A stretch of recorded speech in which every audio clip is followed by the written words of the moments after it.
Good morning, good afternoon, good evening. Manish है MM tax club में आपका स्वागत है। I hope you all are good in this कोविड-19 पैंडेमिक। आज ये इनकम टैक्स में डिडक्शन एंड एग्जम्पशंस के ऊपर बात करेंगे। क्या क्या एग्जम्पशंस एंड डिडक्शंस मिलेंगे इनकम में फॉर असेसमेंट ईयर 2021।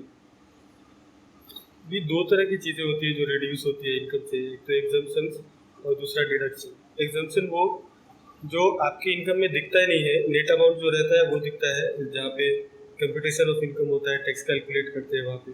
और डिडक्शन वो होता है जो एक बार आपके इनकम में ऐड होता है देन वो डिडक्ट होता है। सैलरीड पर्सन के केस में exemptions perquisites and profit and leave of salary में मिलता है एग्जम्पशंस। और जो डिडक्शंस है वो जो इनकम टैक्स के चैप्टर 6 के अंदर जो भी है प्रोविजंस, उसके हिसाब से डिडक्शंस मिलते हैं। नाउ सैलरीड पर्सन के लिए एग्जम्पशंस क्या क्या रहते हैं,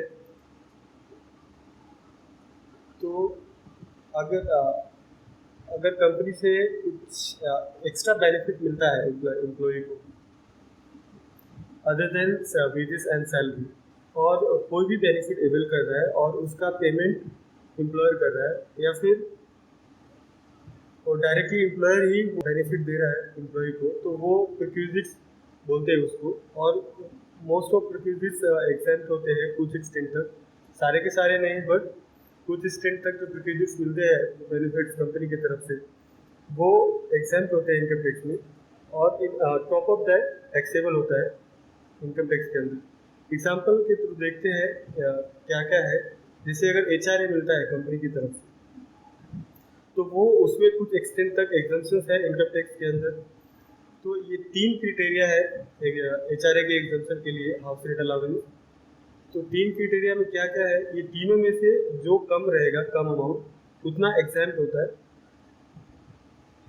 इनकम से। फर्स्ट इज की HRA receipt rent paid less than 10% of salary और 50% of salary in metro cities like Mumbai, Chennai, Kolkata, and 40% in the other states. तो इन तीनों में जो अमाउंट सबसे कम होएगा उतना एग्जम्पशन मिलता है HRA के लिए। दूसरा एग्जांपल ले सकते हैं प्रिक्विजिट्स का। इसमें जो सैलरी यूज हुआ है तो सैलरी मीन्स की बेसिक प्लस DA। दूसरा एग्जांपल ले सकते हैं लीव ट्रैवल अलाउंस। तो लीव ट्रैवल अलाउंसेस है वो 2 बार अलाउ होता है इन ब्लॉक ऑफ 4 ईयर्स। बट ये लीव ट्रैवल अलाउंसेस अगर आपके एम्प्लॉयर फॉरेन ट्रैवल के लिए दे रहे हैं तो वो फिर अलाउ नहीं होता इनकम टैक्स के अंदर। इनकम टैक्स के अंदर जो डोमेस्टिक ट्रैवल है वो ट्रैवल का जो खर्चा होता है by shortest route with in India, तो उसका खर्चा एग्जाम्प्ट होता है twice in block of 4 year. तो 4 साल में 2 बार ही ले सकते हैं। देन इसके बाद exemptions continue. Profit in lieu of salary.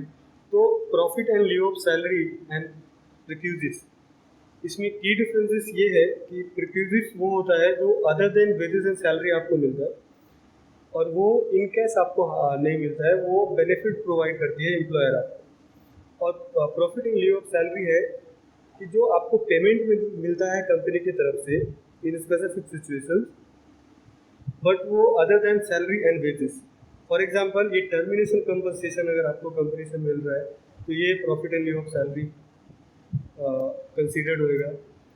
Like payment from UPF, USF, जो अनरिकॉग्नाइज्ड प्रोविडेंट फंड होता है, स्टैट्यूटरी फंड होता है, इसका पेमेंट अगर आपको मिल रहा है। Then payment from keyman insurance policy, अगर कंपनी ने कीमेन इंश्योरेंस पॉलिसी कराया उसका पेमेंट आपको मिल रहा है। देन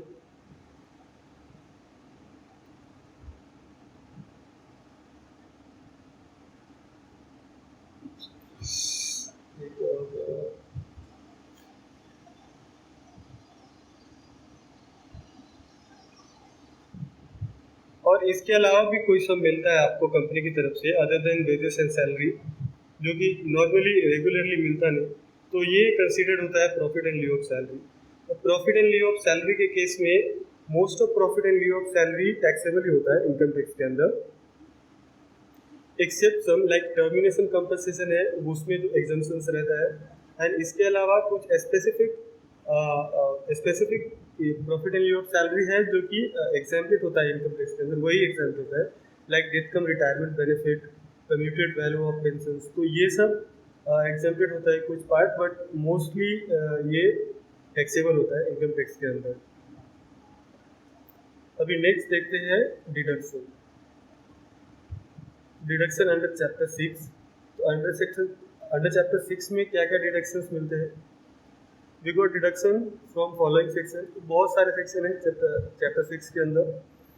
ये सी का सीरीज सी, सी सी, सी सी डी, सी सी डी 1B1, सी सी डी 2, वैसे इतने सारे सेक्शन है। डी का सेक्शन है जो मेडिकल इंश्योरेंस के लिए होता है।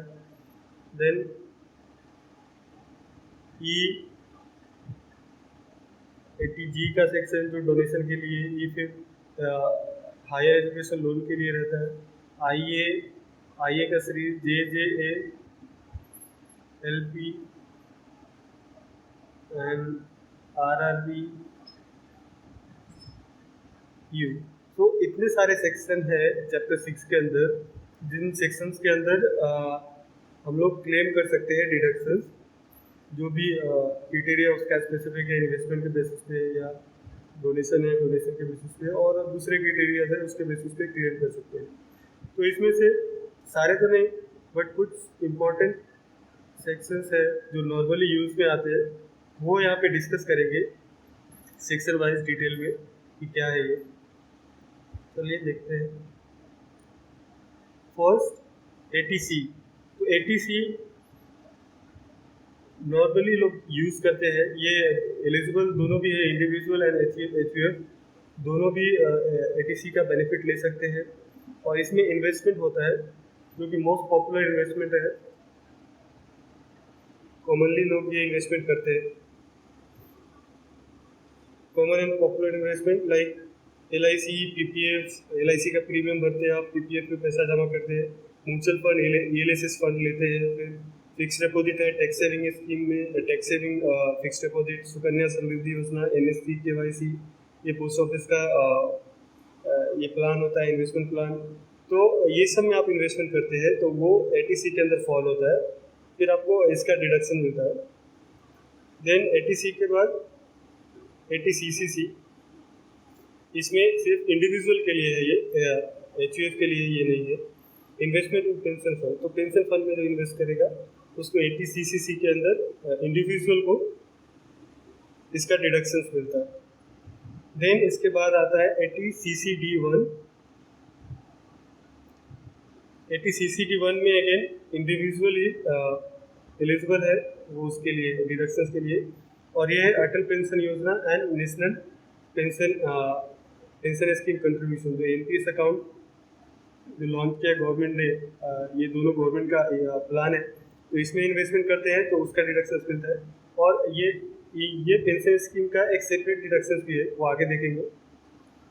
तो ये जो 3 सेक्शन है ATC, ATCCC एंड ATCCD1,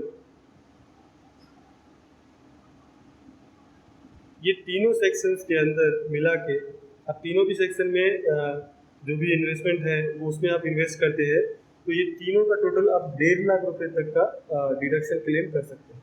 अगर आप इससे कम करते हैं, 1.5 लाख से कम करते हैं, तो जितना आपने किया उसका डिडक्शन मिलेगा आपको इनकम से। और 1.5 लाख से ऊपर आप करते हैं इन्वेस्टमेंट ये तीनों सेक्शन में, फिर आपको 1.5 लाख तक का मैक्सिमम डिडक्शन मिलता है आपको, ये तीनों सेक्शन मिला के। Under section ATCCD further deduction of 50,000 can be claim, तो 50,000 का और भी मिलता है ATCCD के अंदर। देखते हैं आगे सेक्शन कौन सा है। ये है ATCCD1B। तो वो जो अटल पेंशन योजना है, ये अगेन इंडिविजुअल के लिए है पेंशन वाला। अटल पेंशन योजना एंड NPS अकाउंट में जो कॉन्ट्रीब्यूशन करते हैं, तो इसका बेनिफिट अगर आपका 1,50,000 से एवं हो रहा है ATCCD1 के अंदर, तो आप 1B में इसका क्लेम कर सकते हैं डिडक्शन 50,000 तक का। अगेन अब ATD, ये मेडिकल इंश्योरेंस प्रीमियम आपके पे करते हैं, तो उसके लिए डिडक्शन है इसका यहाँ पे आपको खुद के लिए मिलता है डिडक्शन, आप अगर पेरेंट्स के लिए पे करते हैं उसको भी मिलता है। यहाँ पे इंडिविजुअल एंड एचयूएफ दोनों भी है। एचयूएफ में जो अगर फैमिली के लिए प्रीमियम पे कर रहे हैं तो वो उनको अलाउ होता है। देन इसमें ये चार्ट है और देखिए कैसे कैसे इसका डिडक्शन मिलता है। ये डिपेंड करता है सीनियर सिटीजन है कि नहीं उसके। तो फर्स्ट सिनेरियो लेते हैं कि नो वन सीनियर सिटीजन, तो आप खुद भी सीनियर सिटीजन नहीं है और आपके पेरेंट्स भी सीनियर सिटीजन नहीं है, तो फिर आपको टोटल 50,000 का अलाउेबल होता है प्रीमियम पे किया जो भी आपने। तो और आपके लिए 25,000 एंड देन पेरेंट्स के लिए 25,000। अगर आपके पेरेंट्स सीनियर सिटीजन है और आप नहीं है तो आपको मिलेगा 25,000 एंड पेरेंट्स के लिए 50,000। अगर आप भी सीनियर सिटीजन है आप और पेरेंट्स भी सीनियर सिटीजन है तो दोनों को 50,000 मिलेगा। तो इस केस में 1,00,000 रुपए तक का डिडक्शन ले सकते हैं एटीडी के अंदर, अगर दोनों भी सीनियर सिटीजन है तो बेसिकली यहाँ पे क्या है कि आप ये 25,000 एंड 25,000 आपके लिए मिलता है और आपके पेरेंट्स के लिए सेपरेटली मिलता है। तो 25 प्लस 25 50,000। अब सीनियर सिटीजन के लिए ये लिमिट डबल हो जाता है। तो कोई भी सीनियर सिटीजन है तो उसके 25,000 की जगह 50,000 हो जाएगा। तो इसके हिसाब से ये मेडिकल इंश्योरेंस का आप डिडक्शन क्लेम कर सकते हैं। देन इसके बाद आता है 80DD। नाउ इसमें एलिजिबल कौन सा, इंडिविजुअल एंड एचयूएफ दोनों भी। ये है medical treatment of dependent with disability. तो कोई डिपेंडेंट पर्सन है आपके फैमिली में और उनको कुछ डिसेबिलिटी है, उसका आपने ट्रीटमेंट कराया तो उसका डिडक्शन मिलता है 80DD के अंदर।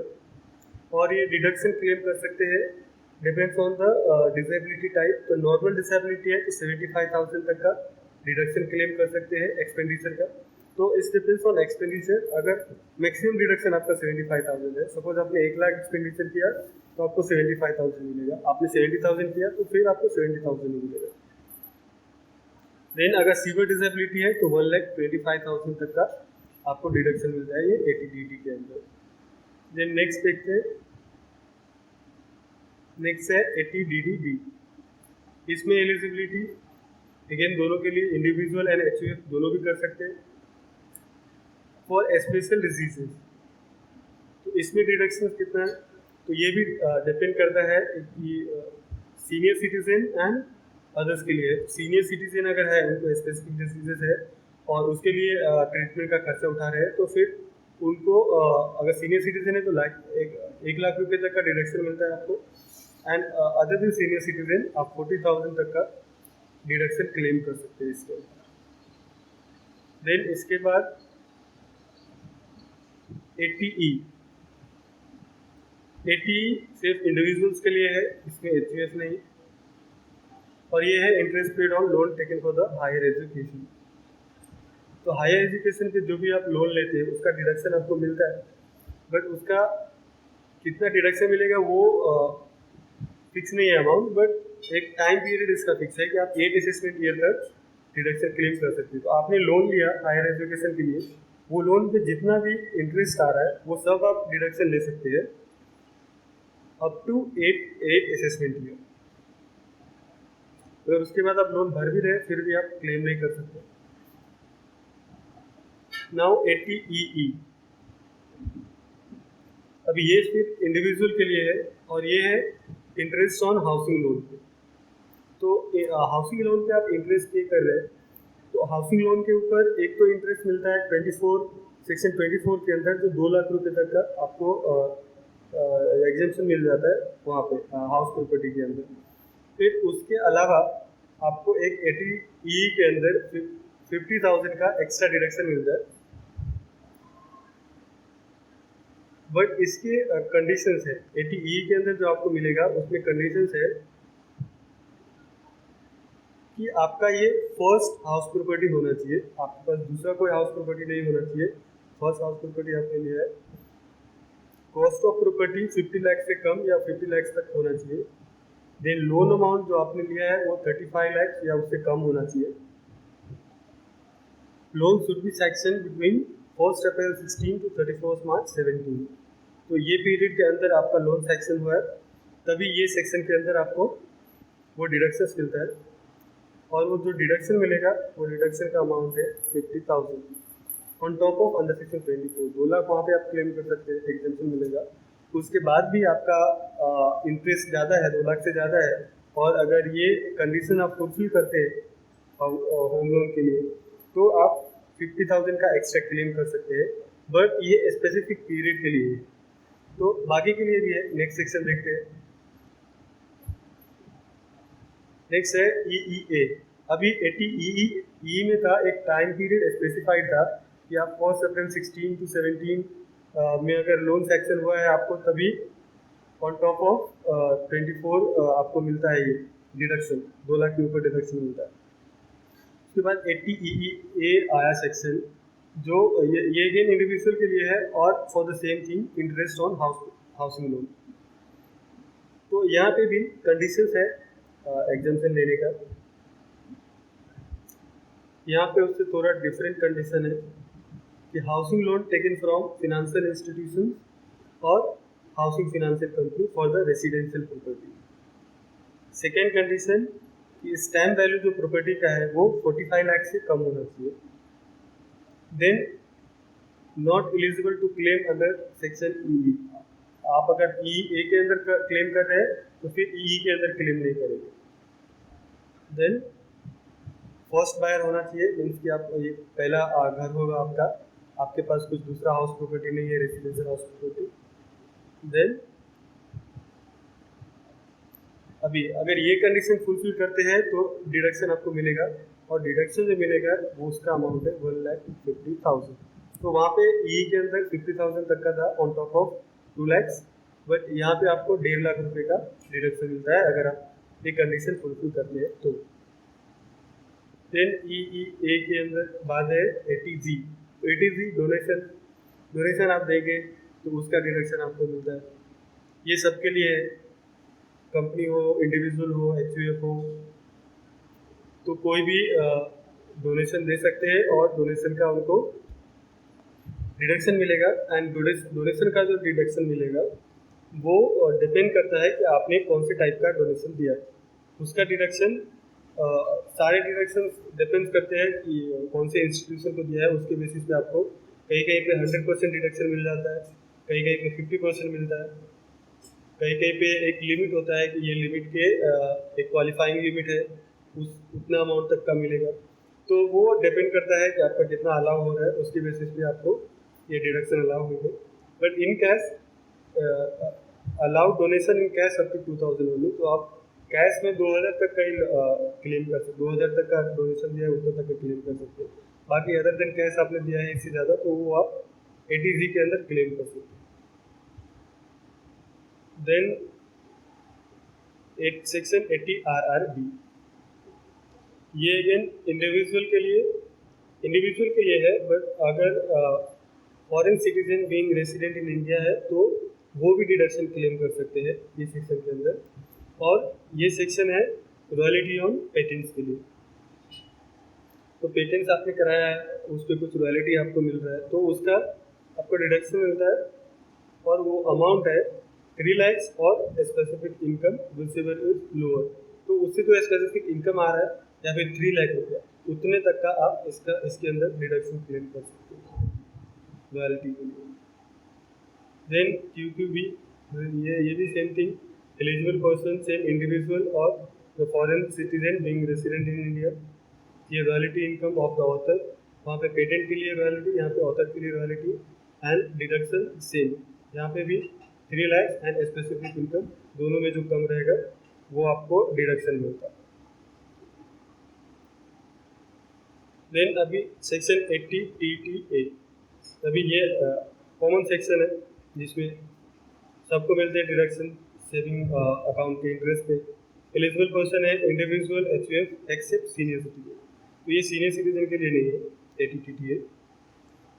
Interest earn on the saving account, तो जो सेविंग अकाउंट पे आपको इंटरेस्ट आता है उसका डिडक्शन मिलता है, और ये डिडक्शन है अप टू 10,000, और जो 10,000 से अगर कम है आपका तो उतना मिलेगा। 10,000 से एक्सीड करता है तो वो आपको टैक्सेबल होता है। 80 TTA फिर अदर देन सीनियर सिटीजन के लिए था, ये सीनियर सिटीजन के लिए। तो इंडिविजुअल 60 years और above, interest income earn on deposit, saving और एफडी। तो वहाँ पे टीटीए के अंदर सेविंग अकाउंट पे जो आपको इंटरेस्ट मिलता है वो है, उसका डिडक्शन मिलता है। और टीटीबी के अंदर आपको जो मिलता है डिडक्शन वो एफडी पे भी मिलता है और सेविंग अकाउंट पे भी मिलता है। और ये है सीनियर सिटीजन के लिए। डिडक्शन का अमाउंट है 50,000। तो 50,000 तक उनका इंटरेस्ट अर्न होता है, अर्न करते हैं एफडी और सेविंग पे, तो वो अलाउड होता है, डिडक्शन क्लेम कर सकते हैं टीटीबी के अंदर। अब finally 80U section, individual claim कर सकते हैं इसका डिडक्शन, डिसेबल्ड इंडिविजुअल के लिए है ये। और डिडक्शन है नॉर्मल डिसेबिलिटी के लिए 75,000, अगर सीवियर डिसेबिलिटी है तो 125,000 का आपको डिडक्शन मिलता है। एक एस्टिमेट नॉर्मली कितना डिडक्शन क्लेम कर सकते हैं एक एसएससी इन्वेस्ट करके, तो वो एक लिस्ट बना है। इट मे वेरी, बट ये एक कॉमन डिटेल्स है कि आप अगर आप नॉर्मली इन्वेस्ट करते हैं तो आप कितना इनकम का डिडक्शन ले सकते हैं। तो देखिए 80C, CC एंड CCD के अंदर 1.5 लाख का तो डिडक्शन आप ले सकते हैं इन्वेस्टमेंट करके। और ये दोनों के लिए without house property and with house property. तो first column without house property, then 80CCD1B जिसमें आपको पेंशन का एनपीएस अकाउंट का आपको एक्स्ट्रा मिलता है 50,000। तो उसमें करके आप 50,000 का एक्स्ट्रा डिडक्शन ले सकते हैं आप। देन 80D के अंदर मैक्सिमम 1 लाख का डिडक्शन है, वहाँ पे क्लेम कर सकते हैं। देन 80EE के अंदर, तो 80EE में आपको इंटरेस्ट ऑन हाउसिंग लोन आपको अलाउड होता है 1,50,000 का। तो वो आपको अगर कंडीशंस फुलफिल होते हैं तो ये एक जस्ट एस्टिमेट है कि नॉर्मली इन्वेस्ट करके इतना मैक्सिमम डिडक्शन क्लेम कर सकते हैं। विदाउट हाउस प्रॉपर्टी है तो 3 लाख तक का कर सकते हैं, विथ हाउस प्रॉपर्टी है तो 1.5 लाख और भी मिलता है आपको, 4,50,000 तक का आप डिडक्शन क्लेम कर सकते हैं। So thank you for your time. Stay home, save lives. Subscribe my channel if you like.